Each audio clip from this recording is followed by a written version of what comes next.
नाशिक लोकसभा मतदारसंघातून शांतिगिरी महाराज यांनी माघार घ्यावी यासाठी भाजपचे मोठे प्रयत्न सुरू आहेत।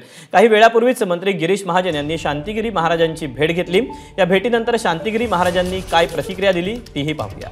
आपल्यासोबत शांतिगिरी महाराज आहे। महाराज, तुमच्यावर प्रचंड दबाव आहे की तुम्ही माघार घ्यावी, कोणाकोणाचे फोन येत आहे? तर या ठिकाणी ओम जगद्गुरु जनार्दन मुनगी महाराज व भारतमातेचे वंदन करून या ठिकाणी बघा, जर कोणी आम्हाला दबाव तर कोणाच वाटत नाही, कारण आमचा नारा फिट ठरलेला आहे, लढा राष्ट्रहिताचा आणि संकल्प शुद्ध राजकारणाचा। आणि म्हणून आमची ही जी लढाई लोकसभेची निवडणूक आहे किंवा लढाई ही कोणाच्या विरोधामध्ये नाहीत, या लक्षात। दुसरा मुद्दा, आमचं कोणी शत्रू वैरी बा म्हणून आम्ही लढत नाही, आम्हाला कोणाची मतं खायचे बा म्हणून आम्ही निवडणूक लढत नाहीत। आमचा मूळ मुद्दा निश्चित आहेत, लढायचं आणि जिंकायचं।